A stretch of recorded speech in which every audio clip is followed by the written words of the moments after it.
Welcome to the Truth Podcast. My name is Hany Rambod. I'm here with my co-host Dave, and we're here to do a Q&A. We're going to sit down, go over 7 questions that we got this week that we want to go over. How you doing, brother? Good. How are you? Good, man. This is going to be fun because this is our awesome. First Q&A. First Q&A, 7 hot take questions. Sure. You want to get into it? Let's do it, brother. All right. Number 1. This one's for the weight gaining crew because I know a lot of people for the solutions will drink a weight gaining shake.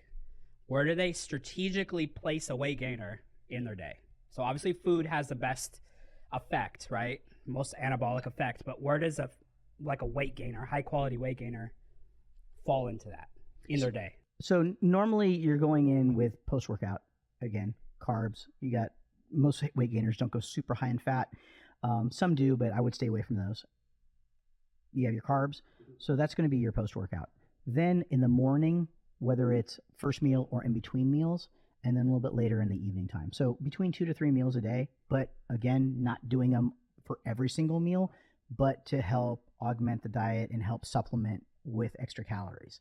And normally the weight gainers are anywhere from 900 to 1500 calories. You don't take all of that in at once, guys. That's not what you do. What you do is you break it up to the macros that you're looking for. That's Okay. what I recommend. Okay, perfect. To switch gears, kind of, keto-based diets have been very, very popular over the last 10, 15 years. Do you issue keto-based diets on prep? Wow. That's actually a really good question. Yes and no. Okay, so the yes part of it is, even when I was competing back in the day, okay, back 100 years ago, when there was I thought you were 32. I feel like 132. What I used to do is I would start off my diets, my personal diets, with a 2 to 4 week keto prep period, and I call that like a washout period. And what you're trying to do is you're trying to kind of create some type of program where you're able to eat and cut out the shit. And you're trying to basically get your cravings under control. And that during that washout period, okay, that clean out period, where you're going from, hey, I'm eating whatever I want, to I got to try to create structure, ketogenic diets really helped. Because what I would do is go keto, get the cravings down, and then go into a clean, cyclical bodybuilding type diet, and then cycle my carbs and go into it.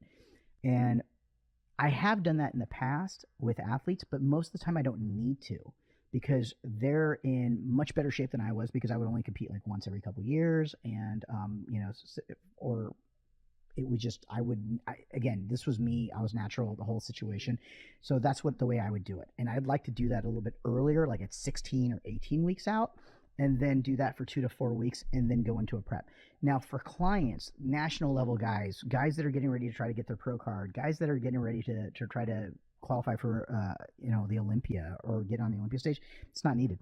So a lot of people have told me, and I had this conversation with Dave Palumbo before, where Dave said, oh yeah, keto. But if I got a guy who can do 300 grams of carbs and get striated glutes, then why do I need to go keto?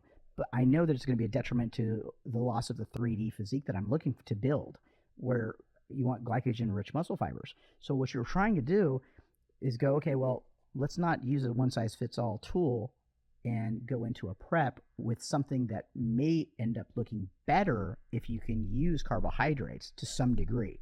So I think that ketogenic works really, really well for those that are closer to like a sedentary lifestyle.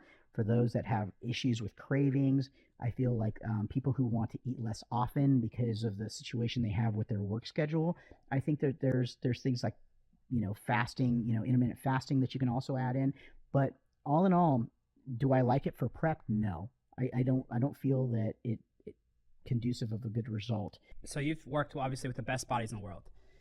A keto body, does that lose a lot of fullness? You do lose a ton? Does yes. the body look different? It does, especially if you go for a long time. Anybody who's ever dieted will tell you that once you start getting the glycogen stores low, what's going to happen is you're going to get leaner because otherwise you're just burning the glycogen. But once you get to the point where you're starting to burn more body fat, you're going to end up getting a leaner look. Now, there's going to be a balancing act between trying to lean out and flattening out. But if you get too flat, like flat. I'm talking about flat, like, man, I didn't look good until like 2 days after the show flat. Then it's really bad, right? Because then you're like, oh man, you know, the fuck up fairy showed up and was definitely that was not good. So what happens is you really need to kind of balance out the difference between staying full to a degree and continuously getting leaner. So that is something that a lot of coaches, when they start dealing with bigger guys, have a problem with, because you can't use cookie cutter methods, because you have to really understand where the key points are, and you have to get a topographical map to be able to understand what a person's body is getting ready to do, and you have to get through that, just like the fog of war, I call it. How, just in the regards of what you just said, how do you know if someone... By the way, what question is this? What number is this? This is 2A. Jesus Christ, bro. This is 2A. How long does it take you, if you're working with someone brand new, how long does it take you to typically figure out their body? Oh, it could be literally a couple of weeks, or it could be a couple of shows. I mean, there's major differences. Absolutely. I wish that I could say, hey, look, I'll learn your body in 2 weeks or your money back, but it doesn't work that way. It's not. It's very, very typical to take a show or two to really understand someone's body. I've gotten, I don't want to say lucky, but I've gotten to the point where I've had people who are very good listeners and they have a high amount of coachability. So what happens with those people is that I end up having success because they are willing to execute at a very high level. So you tell them to eat shit, they'll ask you how many ounces, right? And those are the people you want. It's the ones that are really difficult are the ones that are your buddy that you work with that is basically doing some kind of diet and you're trying to help them for free, and then they don't listen. Yeah. I don't know anybody like that. Those kinds of people. Those are the hard ones, you know? Yeah. Okay. All right. Cheat meals. We talked a little bit about it so far, but cheat meals, what's your favorite? Not your personal, but an favorite to issue somebody, and when do you like to issue them? So I like to issue cheat meals, you know, and we're talking about prep, right? Yeah, prep. Yeah, so like if you're prepping for a contest or a photo shoot or whatever. Yes, absolutely. So what I do is when I decide somebody it looks really flat or they're starting to lose too much weight and we're adding in a cheat meal, I do two things. Number one, I started the strategy many, many years ago about putting the cheat meal in the day before your weakest body part. So if you're working on your chest and your chest just can't get 3D, it's one of those things where it doesn't get round and full. What I do is I focus on making sure that cheat meal goes in the night before that workout.